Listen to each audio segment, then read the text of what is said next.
It is 10 o'clock. Welcome in. This is Three-Man Front on Jocks. Pat, Landrum, Conrad, Molly with you until 2 o'clock this afternoon. Thanks for tuning us in. We will have plenty to get into, including Brian Edwards from Vegas Insider. He will join the show as he does each and every Wednesday on this program. Get us his thoughts on Missouri. Can they pull the upset against Alabama, or at least from a Vegas perspective? We will also hear from Trey Wallace later on in the program, Outkick. He will join the show. And Chris Stewart, the voice of the Alabama Crimson Tide, as they get ready to head to Columbia, Missouri.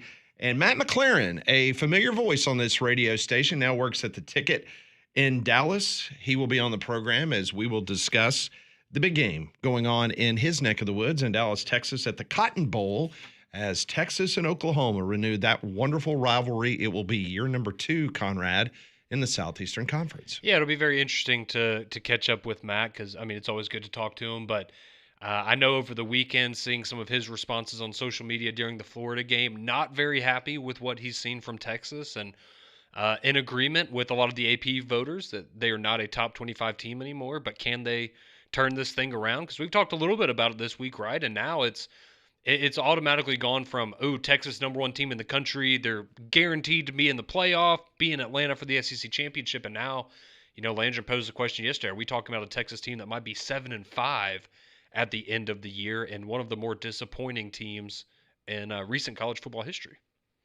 So starting today, it begins 49 consecutive days of some form of tackle football, either college or NFL. Every day for the next 49 days, we will get some form of football, and it starts tonight as Missouri State will take on Middle Tennessee State. That's a 6:30 kickoff. And then you'll have Liberty and UTEP. That's a 7 o'clock kickoff. So you've got 2 college football games tonight. You'll have NFL tomorrow night. Then you'll have college on Friday, Saturday, then back to the NFL on Sunday and Monday. And then, yes, more college football next Tuesday and Wednesday. So we are now in the middle part of the season, and I love it. Every single night you will have an opportunity to play Prize Picks, and if you like to have a friendly competition with your family or neighbors or people in your office, 49 straight days of football. Or just your arch nemesis, whoever that may be. That be too. A neighbor. Whatever the case may be. Coworker. And if you like baseball today, there's 4 games going on. 4. Not 2, not 3, but 4. Every single matchup in the divisional series that will get underway this afternoon. That will be a 4 o'clock. I believe that's 4 o'clock. Eastern? Or is that Central? Mariners and Tigers. I believe that's Central for that one. No, sorry, that one is a 2:08 first pitch. Okay, that's 2:08, and then you got the Brewers and Cubs. That's a 4:08 Central. And then after that, it will be the Blue Jays as they will take out the Yankees this afternoon in their season. Just let them. We don't even need to play that game. We know how that one's going to go. Just tease them a little bit last night. Yeah. And then, of course, later tonight, the Dodgers will end the Philadelphia Phillies season. Yeah. So. I feel great. Do you? Yeah, I really do. Bullpen game for the Blue Jays. Pitching's banged up a little bit. Yankees are good to go. That just means the Blue Jays got to score 20 runs, which they can do. I was about to say, it looked like they were about to. I thought they were going to do it last night. Get into double digits again last night, but no, said Aaron Judge. Yeah, that guy. He's pretty good. Yeah, he's all right. So the Mariners beat the Tigers 8-4. The Yankees over the Blue Jays 9-6. So Seattle leads 2-1 over the Tigers. Toronto leads 2-1 over the Yankees. Then later today, obviously, Milwaukee has an opportunity to sweep the Cubs out of their series. Likewise, so do the Dodgers against the Phillies. It has been one of those postseasons. I saw this stat. So far this postseason, teams to score first are 13-8. Also, teams that out-homer their opponents are 12-2 so far in the postseason. Normally a good strategy. 40% of all runs scored in the postseason have come via the home run. So it has been a home run postseason so far, and that's up than what it was last year. And we hit on Prize Picks. Yeah, we did. It's the old bounce back. That's right. The answer pick is always the toughest. Absolutely. We'll see if we can go back-to-back today. Let's do it.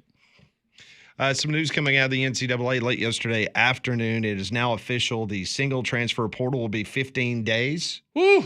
Hallelujah. Starting on January the 2nd. It will go through January the 16th.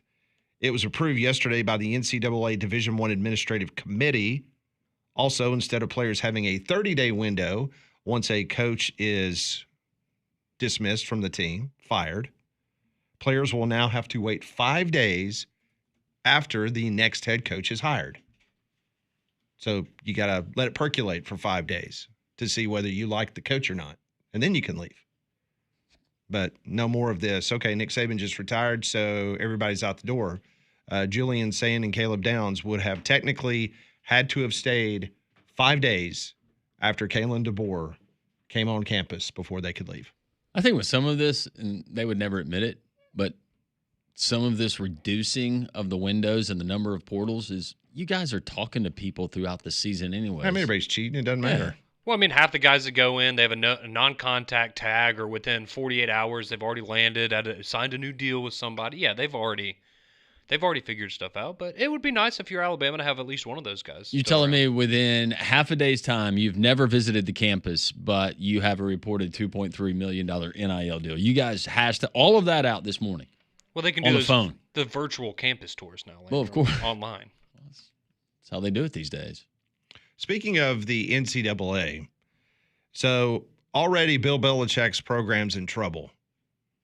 North Carolina cornerbacks coach Armin Hawkins has been suspended. The first-year Tar Heels assistant was suspended and related to extra benefit allegations that came to light in a report about the dysfunction within Bill Belichick's University of North Carolina program by WRAL Television in Raleigh, North Carolina. The alleged extra benefits, which are a violation of NCAA rules, involve providing a player's family members sideline passes for a game. So let me see if I get this straight. So you can't give parents sideline passes, but you can allow Johnny Manziel to stand on the sideline at Bryant-Denny Stadium and shoot double birds to fans and be on national television. Yes. That makes perfect sense. It does. Apparently, they're also having an issue with players that are selling their, players get tickets to give to their family members and friends, and apparently some of the players are selling those tickets because it's been going on since the beginning of time. Yeah. It's nothing new. And also the family's probably saying, yeah, we're good. We don't want to watch that. Sorry. So Hawkins is a former recruiting analyst and secondary coach at the University of Washington, where he worked with Belichick's son, North Carolina defensive coordinator Steve Belichick, back in 2024. And as we've discussed on this program, North Carolina is off to a woeful start, 2-3 this season. They've been outscored by Power 4 opponents by a combined total of 120-33. Tar Heels are off this week, so they won't lose. They'll return to action on October 17th against the Fighting Brian Harsons of California. Can you imagine the scarlet letter on your resume as a college coach, and they look at it and they say, oh, you got a show cause. When was this? Wait, this is during the NIL era? What did you do? Like, how did you get one? Yeah, sideline passes for parents. Yeah, for Barbara and Gene. Came back to bite me. It's wild. It just makes no sense. No, it doesn't. Whatsoever. No common sense whatsoever. People can contact players during the season. They can play do for an this, eighth they can year, do that. but your parents are not supposed to be on the sideline. It's just beyond bizarre. It feels like they just take the easy wins, right? The ones they know they're not going to get a lot of pushback on it. Let's just remind people that we're still around. Now, if you do something big, have at it, but we're going to take the little ones. So it came out this morning, the annual USA Today salaries. They have a listing of all the college football the college coaches' salaries. Talking about the head coaches. The assistant coaches will come in the next couple of days. But Kirby Smart, $13.2 million. He is number one in the clubhouse in regards to his total pay at the University of Georgia. Ryan Day is the second highest paid coach at $12.5 million. Lincoln Riley, he's at a private school, but they feel pretty confident reporting this, that he makes $11.5 million. Dabo Sweeney, right under $11.5. He comes in at the fourth highest. Steve Sarkisian, fifth. Dan Lanning, sixth at $10.4 million. Kalen DeBoer is the 7th highest paid coach in college football, making $10.2 million at the capstone. Brian Kelly is 8th. Bill Belichick is 9th. His total compensation is $10.1 million. And if they were to fire him today, they would owe him $20.8 million. Seems like that would be a good investment, but we'll see what happens. Ooh. Coming in at a tie at 10th overall is Lane Kiffin, Eli Drinkowitz, Josh Heupel, and Mark Stoops. That's quite the group. One of those is not like the others. Oh, my goodness. So Kiffin, Drinkwitz, Heupel, and Stoops all make $9 million. America is the greatest country on the face of the earth. I didn't realize that Drinkwitz was up that high. Yep. I knew he had gotten a contract extension and a raise, but I didn't think he was in $9 million. Here's something that a lot of people don't know about Lane Kiffin's contract. So he makes $9 million a year, because I was reading this the other day. If they're going to fire him, they're going to owe him about $36 million. Yeah. Okay. But if Lane Kiffin, let's just say a job comes open and Lane wants to go to name the university, his buyout is less than $2 million. That's why you see his name all the time for Yeah, these other jobs. So he's got the James Franklin deal. Absolutely.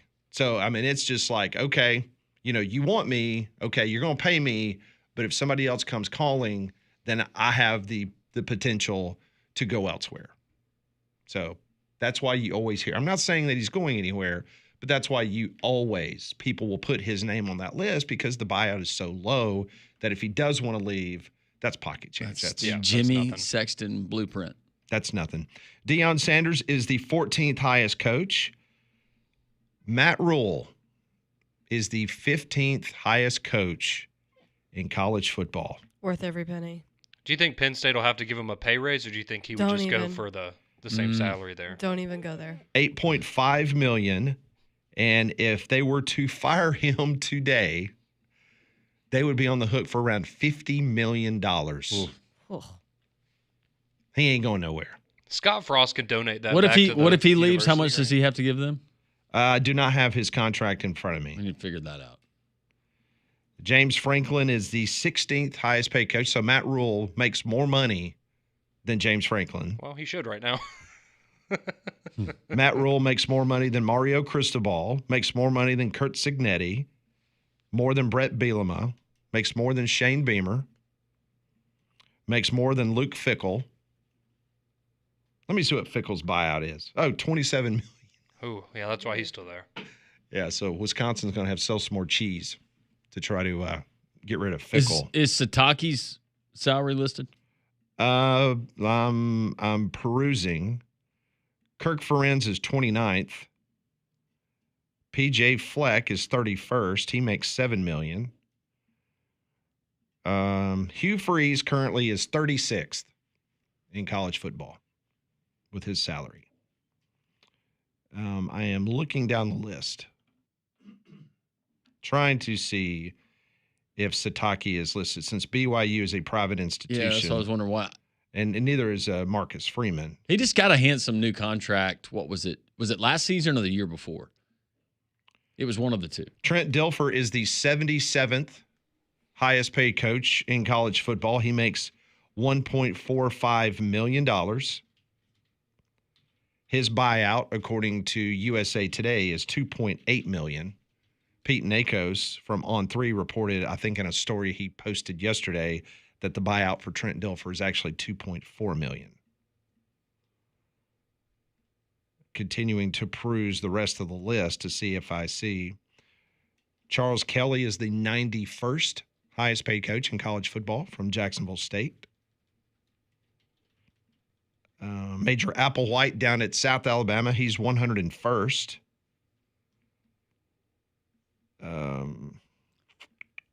The estimate on Sataki, and he signed a new one in 2024, is $3 million a year. Okay. Oh, that is a steal. So if it's $3 million, he would come in as the 63rd highest paid coach in college football. Good return on investment there for Yes. BYU. Yeah, it is. He would be behind fired UCLA head coach Deshaun Foster and Alex Golish at South Florida. Golish makes $2.5 million at South Florida. Not for much longer. You going back to Russia?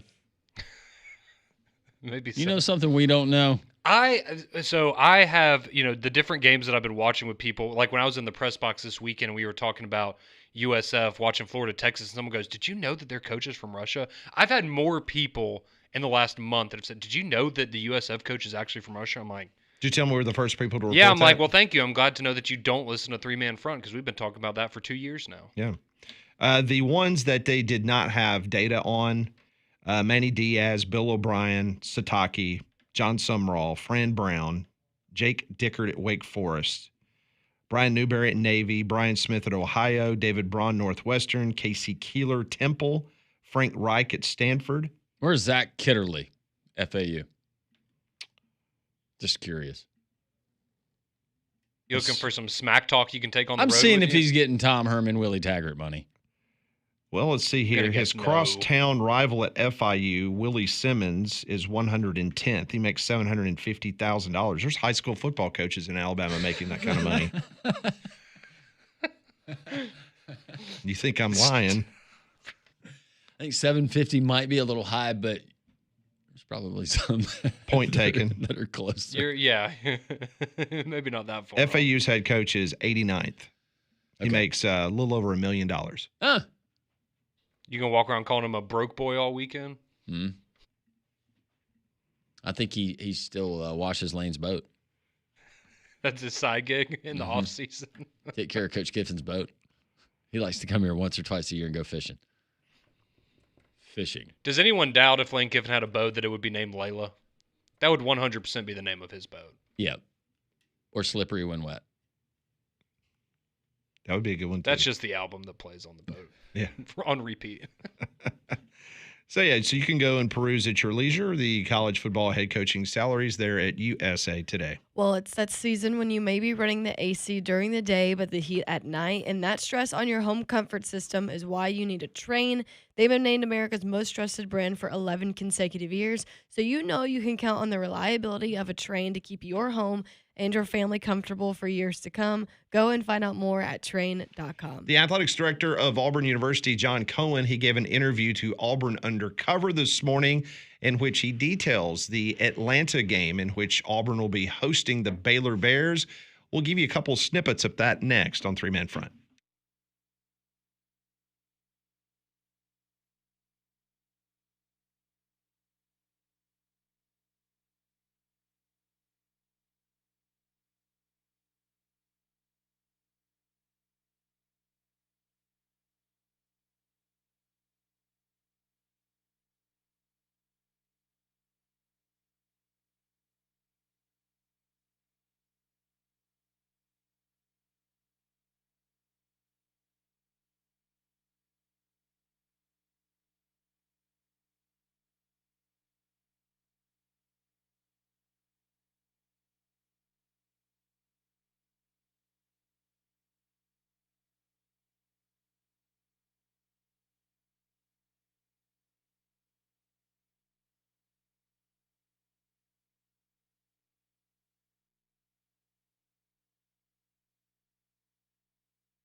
It is 10:22. Welcome back into Three Man Front. Brian Edwards, Vegas Insider, will join the program.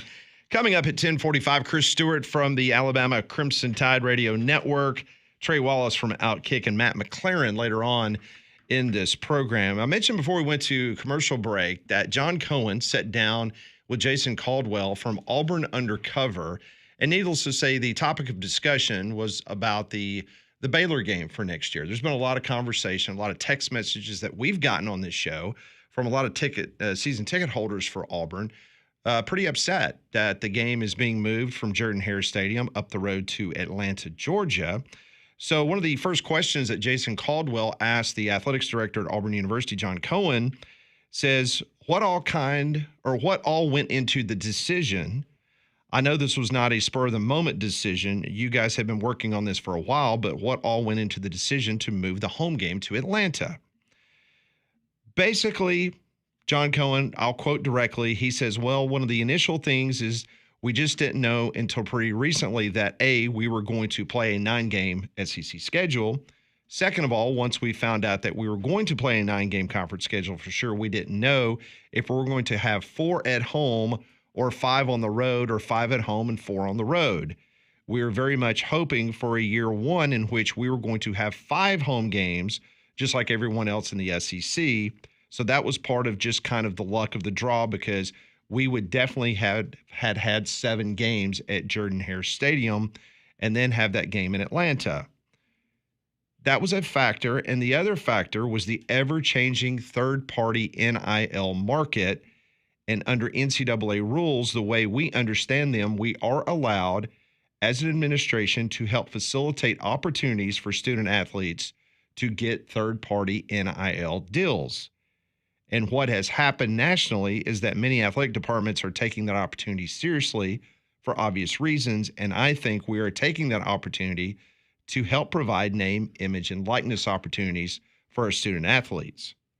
He goes on to say, there are a lot of different considerations that the student athlete makes now when they're making a decision on what school they're going to go along with their families. But we also know that one of the most important factors are opportunities either in revenue share or third-party NIL opportunities. So trying to explain that this is a wonderful opportunity. Sports Business Journal, I haven't seen anybody else print this, but Sports Business Journal had an article on Monday afternoon, and they said that they're reporting that these NIL opportunities doesn't mean that Auburn will get that amount of money, but it could be in the neighborhood between $4 and $5 million. So if all those activations hit certain posts, then you could bring in $4 to $5 million for NIL. It's silly, though, that we're still having athletic directors like John Cohen say, as we understand the rules. Exactly, because they're not locked in for sure. I know. No, what? It's crazy. So we're announcing that we're going to play. This is all because of NIL and third-party NIL and infusing more revenue into our program to play our players. And we're pretty sure that this falls under what the NCAA says that we can do. What? So Jason Caldwell then went on to ask him, when you look at the move now, obviously one of the things is that you lose a home game. What kind of message to the fans who are saying, that's a home game that we give up? What's the message to them, and maybe some of the thought process as well that went into the decision? Cohen, direct quote, yeah, a couple of things. Number one, we have a tremendous alumni base in Atlanta area. We have a great fan base in the Atlanta area, and we recruit heavily in Atlanta in all sports. So, if you look at basketball, we have a really strong tradition of playing games in Atlanta, in Birmingham, and really throughout the southeastern region of the country. So there's nothing new there. Auburn has played in a similar game in Atlanta before, but I don't think Auburn has ever played a game in Atlanta like this with the types of opportunities that will be provided to our student athletes. Well, no, it's kind of new. I don't know how many people have. But he really didn't answer the question. Yeah. We talked after the show yesterday at Social Taco. We talked to a kid who he graduated a few years ago. He's a working professional now, but he graduated from Auburn. His family has Auburn season tickets, and they have for years. He told me and Pat, well, they made that announcement. I'm not going to be able to go. Next question. Not going to be able to go to that game. Next question from Caldwell. Not happy.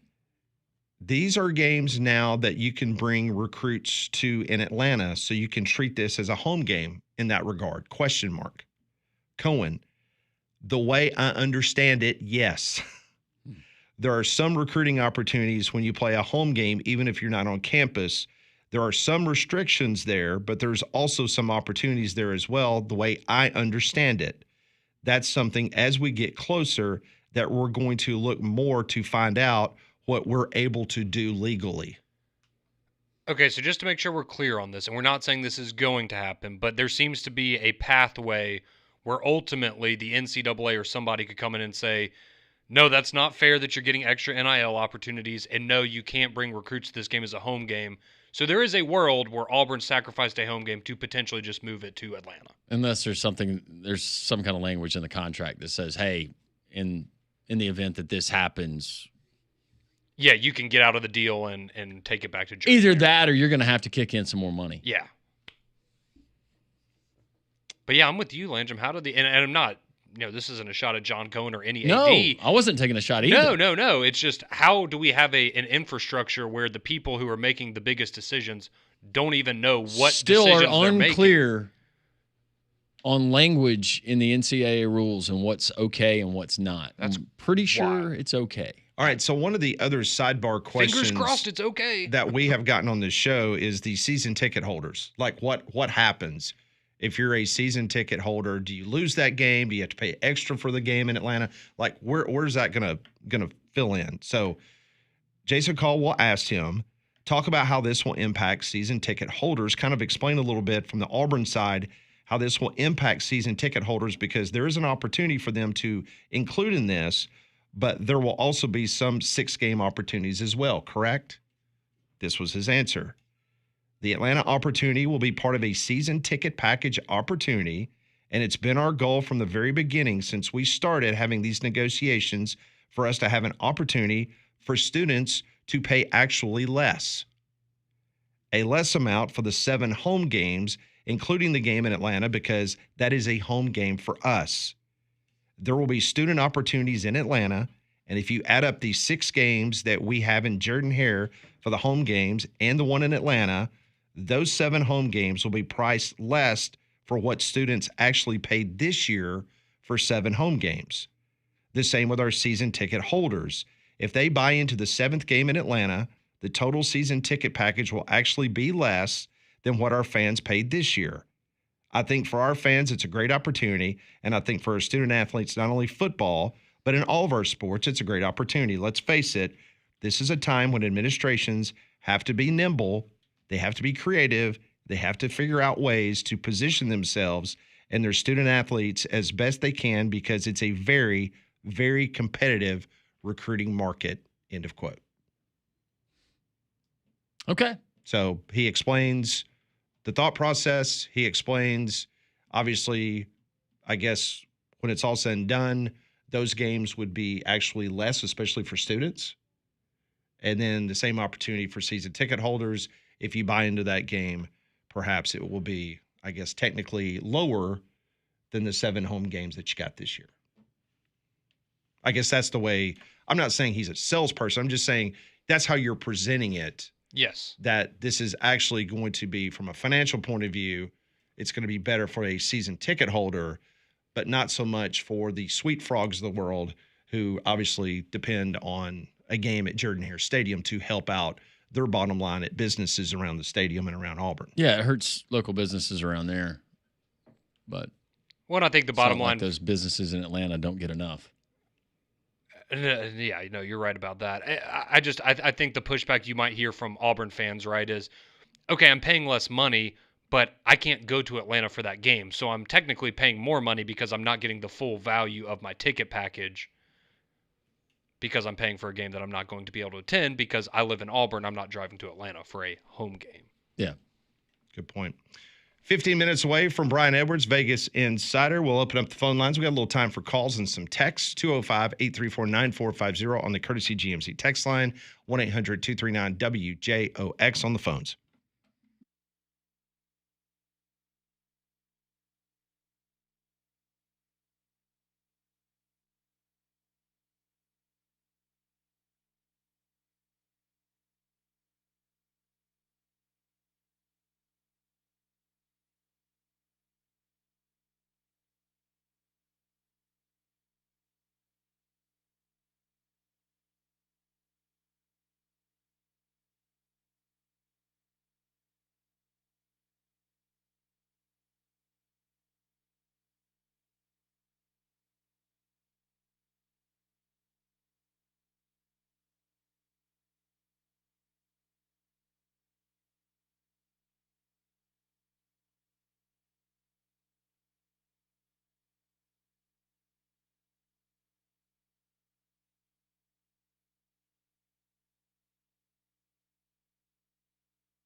On Overcast Wednesday, we welcome you back to Three Man Front. Pat Landrum, Molly Conrad with you until 2 o'clock. Now is the time to check out Courtesy GMC in Trussville.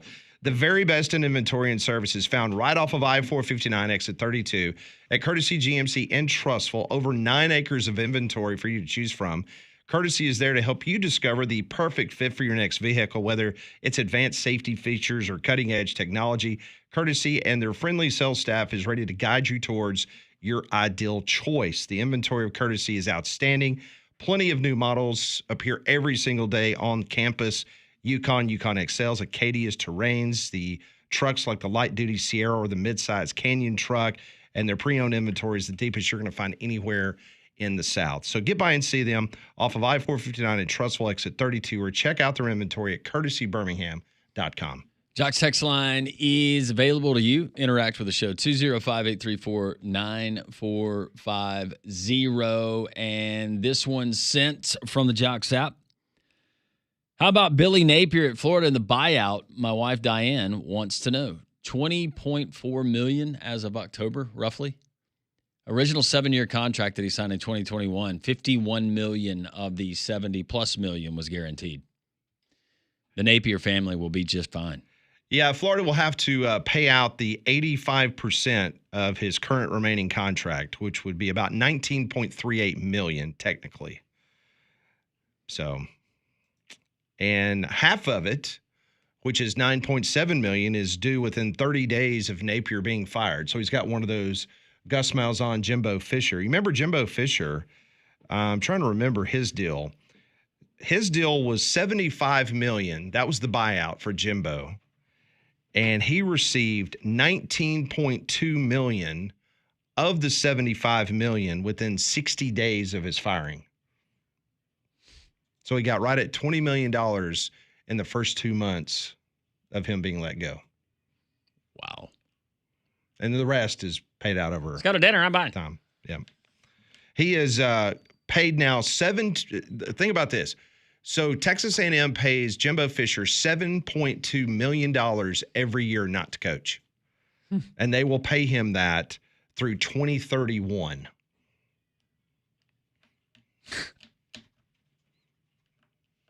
God bless America. So I remind my wife, yes, they're human beings and they have families and they have feelings. But financially, they're multimillionaires. They're going to be okay. They're fine. That's why I have never had a problem criticizing a coach. No. They make plenty of money. Jake texts in. He says, don't worry about the millions of dollars being dished out. We're focused on sideline passes. NCAA is such a joke. Take it out to the pasture already. Going back to the North Carolina assistant that's in hot water with the NCAA because apparently he did the unthinkable and got 2 sideline passes. Not for people stealing signs, but for parents.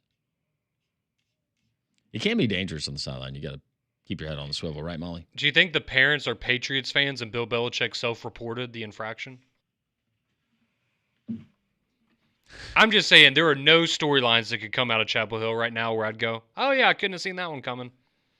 Our buddy Hastings, enjoyed seeing you yesterday, Hastings, says, sounds like John Cohen's trying to be nimble and get cash for that Hugh Freeze buyout, but just won't come out and say it. This one going back to John Cohen.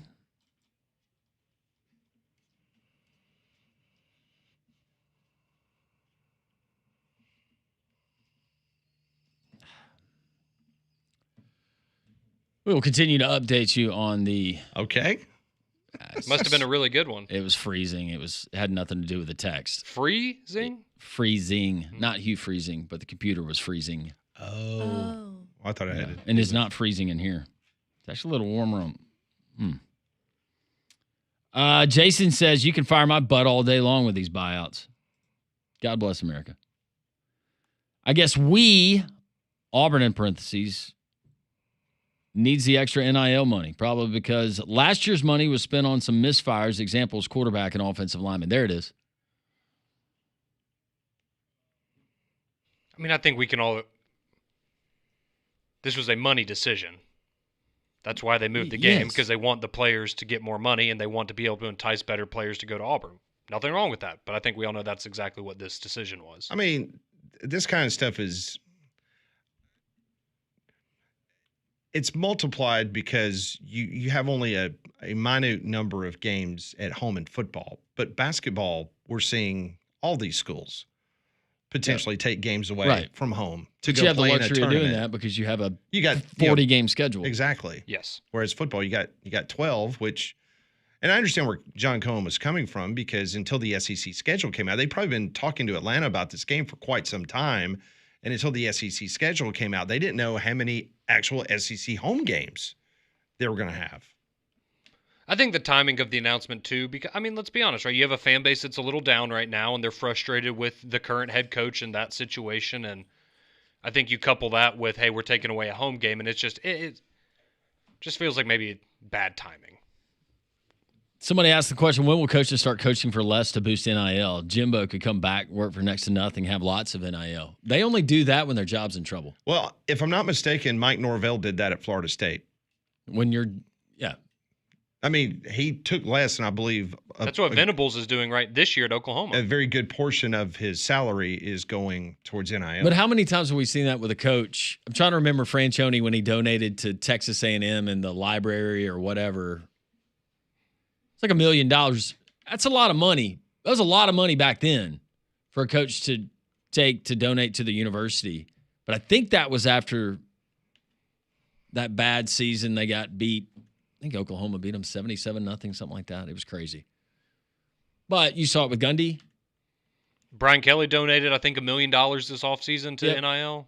If you'll remember, this was not for NIL, but Jim Harbaugh taking the reduction of salary before they won the national title. Mhm. I mean, typically this is however you want to frame it.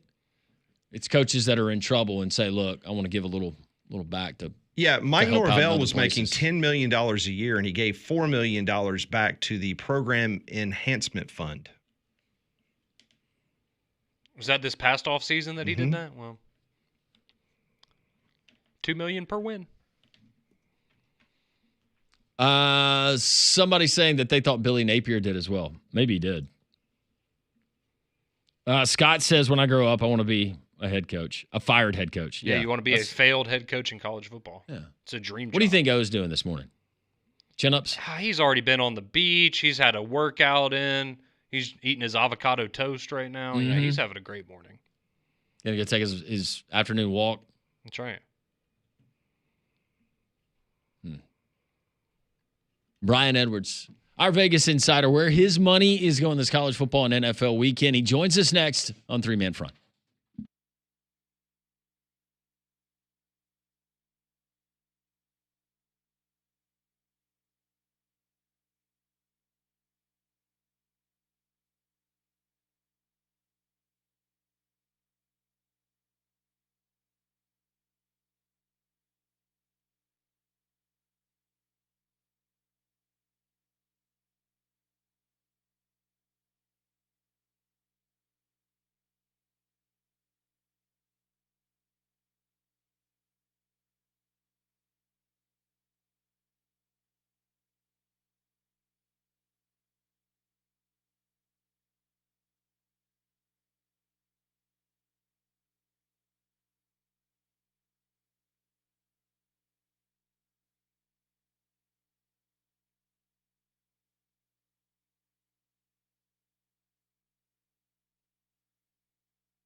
It is 10:47. Let's talk to Brian Edwards, Vegas Insider, joining us on the Higginbotham Hotline. And Brian, let's start with an interesting game to me because the Bobby Petrino era begins again as they're taking on the Tennessee Volunteers here. The Volunteers team total is over 40.5 or 41.5 points versus Arkansas. Is this tempting here? Do you like a play between Arkansas and Tennessee? Yes, I am going with the Vols. Team total over.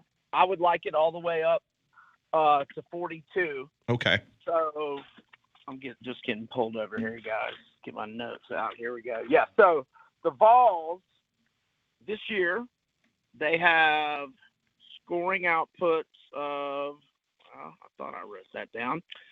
They're averaging 51 points per game, number 1 in the country, number 5 in passing yards, number 9 in total yards. I guess I didn't write down their scoring outputs, but they're all they're all 41 or more. Yeah, 41 against Mississippi State and Georgia. And look, the one unit that I don't trust in this game is Arkansas's defense. I know Petrino fired the DC and I think 2 other defensive assistants, but I don't know that that's going to matter Saturday. So team total over on the Vols versus the Hogs. And you said you would go all the way up to what, 41.5? 40. Or 42? No, I'd go all the way to 42. Okay. And by the way, I think if Petrino goes 4-3, he'll get the job. I know that's a Herculean task with that 7-game schedule. He's got a hell of an offense. They can get better defensively, but I don't think that happens Saturday. First of all, congratulations on your Florida Gators. That was big. That's a huge win for you, and that means a lot more Billy Napier in your future and running that program. Appreciate it. Yeah, he was trying to give that game away as hard as he could. Oh, you've got Florida at Texas A&M. You actually like the Gators in this spot. I sure do. And I forget how much we talked about it last week. Dallas Wilson was the instant impact that I thought, and Florida's offense is a completely different animal with Dallas Wilson. That guy is an absolute Was he supposed superstar. to be Ryan Williams? Because he was amazing. I mean, I said coming. I mean, he's got an NFL body, NFL size already. I mean, he's just a true freshman. And I mean, we still don't even know what his injury was. I don't know if it's a high ankle sprain, if he broke his ankle. I don't know. I mean, they kept it really hush-hush. It happened on like August 9th or 10th.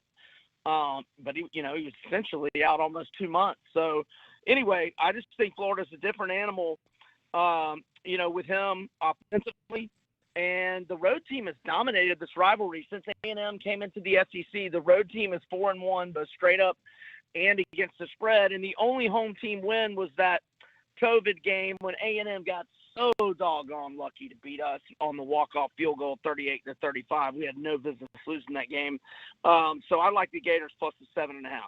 All right, so let's talk about the games between Missouri and Alabama, Auburn and Georgia. Let's start with Mizzou first because, I think last week maybe FanDuel had it at 6.5. That Alabama was a favorite, and then it opened up on Sunday, and currently it's Bama is right at a 3.5 point favorite. I assume you did not get it at 6.5 last week, right? Yeah, we don't have FanDuel at Florida. FanDuel had it the look ahead at 6.5. It was either late Wednesday or early Thursday. It quickly moved to 5.5. But I mean, it's the ideal spot for Missouri. 2 weeks to prepare. They had a cupcake before the open date where they, had most of the starters out most of the second half. And Alabama's coming off a monster game against Georgia and then an enormous revenge game against Vandy, who, that was a misleading final. That was a very, very competitive game last week, and what a brutal bad beat on Vandy. I mean, they're ahead of the number for 59 minutes and 43 seconds. Oh, gross. Bring me the Imodium. Right. So, but man, I need more than 3.5. So I'm going to hopefully maybe Alabama will get out to a lead or maybe, at halftime, whatever. If I get a live opportunity to get Missouri with just a little more points, hopefully 7, but I would probably bite at 5 or 6. I feel like the number's gotten too small that I just feel like it's a good number. I made the number Alabama -3. I think 3 is a good number. So 3.5. I don't feel like I have much of an edge. I think it's gonna be a great game, nail biter, and I'd love to get Missouri at a better number if that presents itself live or at halftime. And as for Auburn and Georgia, I mean, I called this back in the summer. I said Auburn's gonna beat at least one of Georgia or Alabama at home. At least win at least one of those games. And I know they're off back-to-back losses, but I mean, those are 2 elite teams. They played on the road, 1-possession games. Now I know the offense struggled a lot, and that is concerning. I mean, you would think with, and they're in an ideal, well, not as ideal a spot as Missouri is, but a pretty good spot. 2 weeks to prepare, and Georgia, had a pretty easy game last week, but they did have the game. So I got to get more than 3.5 on Auburn. I'd love to. So I'm basically in the same boat. I want to play Auburn, but I got to have a better number than 3.5 or 4. I'd like to get them at +7. So if that presents itself live or at halftime, I'll jump unless something concerns me. And please, Hugh Freeze, throw the ball to Cam Coleman 12 times minimum. I don't understand what they're doing. You just feed that guy. Just feed him. I know. Force feed him. Like Carson Beck did Brock Bowers in the second half when these teams played at Jordan Hare 2 years ago, because Auburn was going to win that game. But Carson Beck just started force feeding Bowers in the second half, and that's what won them the game. Throw it up early. But, I mean, you can't wait 8 seconds. Anyways, And that's a throw whole it up other high. discussion. Yeah, to the NFL quickly. Anybody who listens to the show and has heard you knows you love the Commanders, but also the Detroit Lions. What about this weekend? Yeah, I mean, KC's dangerous in the spot. I know the underdog stats, but I just decided last week, now that Jaden's healthy and Lions covered easily, I'm just like, okay, we're just back to Detroit and the Commanders every single week. Every single week. So it doesn't Just matter like the last point spread, year. or are you talking about just money line? Well, I mean, I don't want to do the money line on Commanders. That's like -200, but Right. I mean, there's certainly, I don't mind putting them in a money line parlay with the Steelers or the Colts. I also like the Bucks -3, and with the Lions, maybe that number will get to 3, and the Commanders, love them at 4 or 4.5. That is great. And Jackson Dart, rushing yards prop over. I've seen it anywhere from 35.5 to 37.5. And I did not see Haynes King or Brendan Sorsby's rushing yards props. They're not out yet. But I'm not against either one of them going over. That is awesome. That is great stuff. Brian Edwards, you can follow his work, Vegas Insider, MajorWager.com. Brian, enjoy your weekend, and we'll talk to you next Wednesday. Thanks, all. You have a good weekend. Thank you. That's Brian Edwards joining us on the Higginbotham Hotline. Chris Stewart, the voice of the Alabama Crimson Tide, is next.